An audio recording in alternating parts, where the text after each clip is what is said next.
हे hello guys. तर आज मी निघाली होते आमच्या गावाकडे. तर सकाळी भरपूर सारी कामं होती ती आवरून वगैरे. त्यानंतर ना आम्ही निघालो गावाला.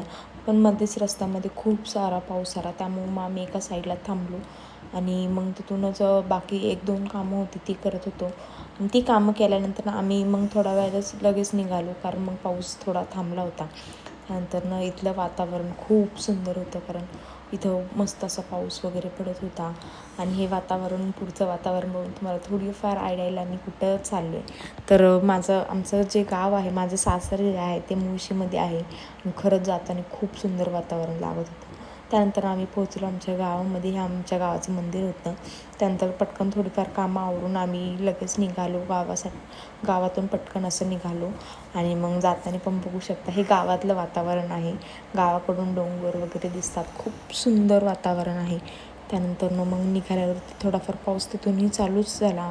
आम्हाला तिथूनही पाऊस लागला. त्यानंतर आम्ही एका साईडला थांबलो, तिथं मस्त असा वडापाव वगैरे घेतला, वडापाव खाल्ला गरम गरम. त्यानंतर मग लगेच आम्ही घराकडे निघालो. त्यानंतर आम्हाला घरी यायला खूप लेट झाला, कारण खूप ट्रॅफिक वगैरे होतं. पण ठीक आहे, पोचलो आम्ही थोड्या वेळानंतर घरी. तुम्हाला हा आजचा माझा मिनी व्लॉग आवडला असेल तर नक्की लाईक करा, शेअर करा, सबस्क्राईब करा. थँक्यू.